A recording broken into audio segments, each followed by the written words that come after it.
Peg ధర పెంపు ఖజానాకు కిక్కు. పెగ్గు ధర పెరిగింది, ఖజానాకు కిక్కు పెరుగుతుంది. మళ్ళీ మద్యం ధరలు పెంపు, ఫుల్ బాటిల్ పైన 40 రూపాయలు. ఈ ఏడాది 45,000 కోట్ల టార్గెట్ రీచ్ కోసం ఎక్సైజ్ పైన ఒత్తిడి.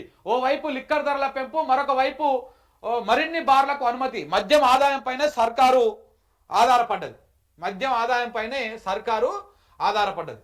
కిక్కునే లక్కుగా నమ్ముకుంటోంది రేవంత్ సర్కార్. ఖజానా నింపుకునేందుకు మందుబాబులపైనే ఆధారపడుతోంది. ప్రభుత్వ తీరుతో, మద్యంతో వచ్చే ఆదాయంతోనే సర్కారు నడపాలని చూస్తోందన్న విమర్శలు సైతం వస్తున్నాయి. దీనికి అనుగుణంగానే ఓవైపు ధరలు పెంచుతూ మరొక వైపు బార్లకు పర్మిషన్లు ఇస్తోంది. ఇటీవల బీర ధరలు పెంచిన ప్రభుత్వం ఇప్పుడు మరోసారి బ్రాందీ ధరలను పెంచుతూ నిర్ణయం తీసుకున్నది. ఈ ఏడాదిలో 45,000 కోట్ల రూపాయలు రాబట్టే విధందుకు శతవిధాల ప్రయత్నిస్తోంది. మందుబాబుల నుంచి ముక్కు పిండి మరీ వసూలు చేసేందుకు సర్కారు సిద్ధమవుతున్నది. ఏం చేసింది? నిన్న మందు ధరలు పెంచింది. మంచిగా మద్యం ప్రియులకు క్వార్టర్ మీద 10 రూపాయలు, హాఫ్ మీద 20 రూపాయలు, ఫుల్ మీద 40 రూపాయలు మద్యం ధరలు పెంచిందన్నమాట. ఒక చీప్ లిక్కర్ ధర మాత్రం పెరగలే. మిగతా అన్ని బ్రాండ్ల ధరలు పెరిగినాయి. అన్ని బ్రాండ్ల ధరలు పెరిగినాయి. నిన్న ఈ మద్యం ధరలు పెంచి నిన్ననే మనం చెప్పుకున్నాం 2022-23లో 34,145 కోట్ల ఆదాయం వచ్చింది మద్యం మీద సంవత్సరానికి. ఎప్పుడు? 2022-23 సమయంలో. ఇప్పుడు 2024-2025లో మన రేవంత్ రెడ్డి గారు టార్గెట్ ఎంత పెట్టుకున్నారు తెలుసా? 47,000 కోట్ల రూపాయలు మద్యం మీద రావాలి. 45? సరే, 45,000 కోట్ల రూపాయలు మద్యం మీద ఆదాయం రావాలి. అంటే ఇదేమో కేసీఆర్ ఉన్నప్పుడు 34,000 కోట్ల రూపాయల ఆదాయం వస్తే రేవంత్ రెడ్డి గారు దాని మీద మరొక 10,000 కోట్లు పెంచేసి ఇప్పుడు 45,000 కోట్ల రూపాయల ఆదాయం రావడం కోసం శతవిధాల ప్రయత్నాలు చేస్తా ఉన్నాడు.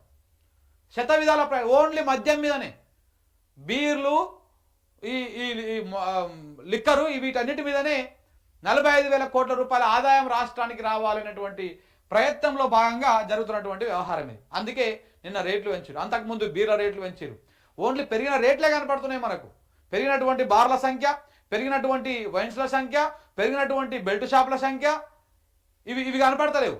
ఓపెన్ బార్లని, ఇంకా రకరకాల బార్లు, పబ్బులు, క్లబ్బులు, ఇట్లా రకరకాల పేర్లతోటి అన్ని రకాలుగా మద్యాన్ని అత్యధికంగా విక్రయించేందుకు రేవంత్ రెడ్డి గారి సర్కారు శతవిధాల ప్రయత్నాలు చేస్తా ఉంది. దాంట్లో భాగంగానే 45,000 కోట్ల ఆదాయము మద్యం నుంచే రావాలి. 44% మంది పురుషులు మన తెలంగాణ రాష్ట్రంలో మందు తాగుతారు. ఉన్నటువంటి వాళ్ళల్లో 11 మంది మహిళలు మందు తాగుతారు. 11% మంది మహిళలు.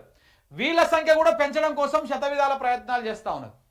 అంటే మద్యం తాగే వాళ్ళ సంఖ్య కూడా పెంచాలి, ఎక్కువగా బార్లకు రప్పించాలి. బార్లకు రప్పిస్తే రాష్ట్రానికి ఆదాయం ఇంకా ఎక్కువ వస్తుంది. కాబట్టి ఈ రకంగా ప్రయత్నాలు చేస్తూ ఉన్నారు. దాంట్లో భాగంగానే ఈ రేట్లు కూడా పెరిగినాయి అన్నమాట. ఇది ఒక్కటే కాదు, ఇంకొకటి కూడా పెరుగుతూ ఉన్నది. రానున్న రోజుల్లో మరొక రేటు కూడా పెరిగేటువంటి అవకాశము స్పష్టంగా కనపడతా ఉన్నది మిత్రులారా. నెక్స్ట్ పెట్రోలే. దీనికంటే ముందు ఒక మాట మీకు చెప్తా, ఇది చదివిన తర్వాత చెప్తాను. నెక్స్ట్ పెట్రోల్ మీద 10 రూపాయలు, డీజిల్ మీద 20 రూపాయలు పెంచే ఆలోచనలో రేవంత్ సర్కార్. ఇప్పుడు మద్యం అయిపోయింది, మెట్రో ఛార్జీలు పెంచేసిర్రు. ఇప్పుడు నెక్స్ట్ పెట్రోల్ మీద పడ్డరు. పెట్రోల్, డీజిల్ మీద రేట్లు పెంచాలి. ఇప్పటికే మద్యం, మెట్రో రేట్లు పెంపు, ఉప్పు, పప్పులు, నూనె రేట్లు పెంచే ఆలోచన కూడా.